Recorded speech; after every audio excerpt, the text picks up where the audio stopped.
प्रेक्षक हो नमस्कार। मराठी ऑल अपडेट मध्ये आपल्या सगळ्यांचं मनपूर्वक स्वागत। ज्या घरात बनतात या भाज्या त्या घरात येतो पैसाच पैसा। मित्रांनो, बऱ्याचदा भाज्यांचा, खाण्याचा पैसा येण्या जाण्याशी काय संबंध असा प्रश्न पडेल, परंतु मित्रांनो, आपल्या शास्त्रात आपल्या आहाराचे आपल्या ग्रहांवरती विपरीत परिणाम होत असल्याचे नमूद आहे।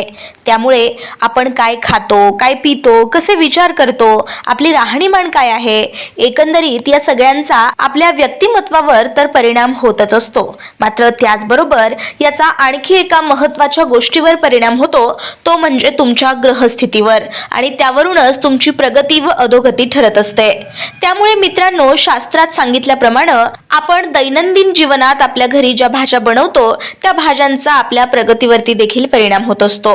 त्यामुळे आजच्या भागात आपण अशा काही भाज्या पाहणार आहोत ज्या भाज्यांचं सेवन जर आपण आपल्या घरामध्ये बनवून केलं तर निश्चित रूपाने आपल्या घरी पैशाची आवक वाढते। येण केन प्रकारेण घरी पैसा यायला चालू होतो। माता लक्ष्मीची कृपादृष्टी लाभते। भगवान कुबेर या भाज्या खाल्ल्यामुळे आपल्यावर प्रसन्न होतात आणि सगळ्यात महत्त्वाची गोष्ट म्हणजे श्रीमद महादेव शंकराचा आशीर्वाद देखील लाभतो। त्यामुळे तुमच्या सर्व आर्थिक समस्या सुटतात। तर त्यातली पहिली भाजी आहे ती म्हणजे भोपळा।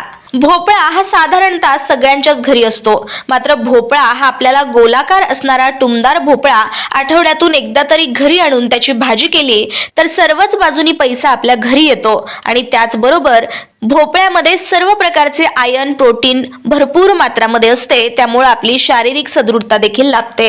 त्यानंतर दुसरी भाजी आहे ती म्हणजे मिक्स डाळींचे सांडगे।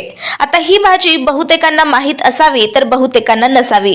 मिक्स डाळींचे सांडगे म्हणजे ज्या काही डाळी आपल्या घरात आहेत, हरभरा, मूग, उडीद, तूर, त्या सर्व डाळी काही प्रमाणामध्ये घेऊन वाटल्यानंतर त्याचे सांडगे तोडले जातात आणि त्या सांडग्यांची भाजी केली जाते। तर याला मिक्स डाळींचे सांडगे म्हणतात। तर आठवड्यातून एकदा तरी अशा मिक्स डाळींच्या सांडग्यांची भाजी घरात अवश्य करावी। त्यामुळे तुमच्या कुलदेवतेचा आशीर्वाद मिळतो, सर्व देवतांचा आशीर्वाद मिळतो आणि त्याचबरोबर तुमची जी काही अडकलेली कामं आहेत ती पूर्ण होऊन पैसा तुमच्या घराकडे यायला लागतो। आता तिसरी भाजी आहे ती म्हणजे रताळे। साधारणतः रताळे आपण उकडून खातो किंवा शिजवून खातो, मात्र रताळ्याची भाजी आठवड्यातून एकदा तरी घरामध्ये करावी।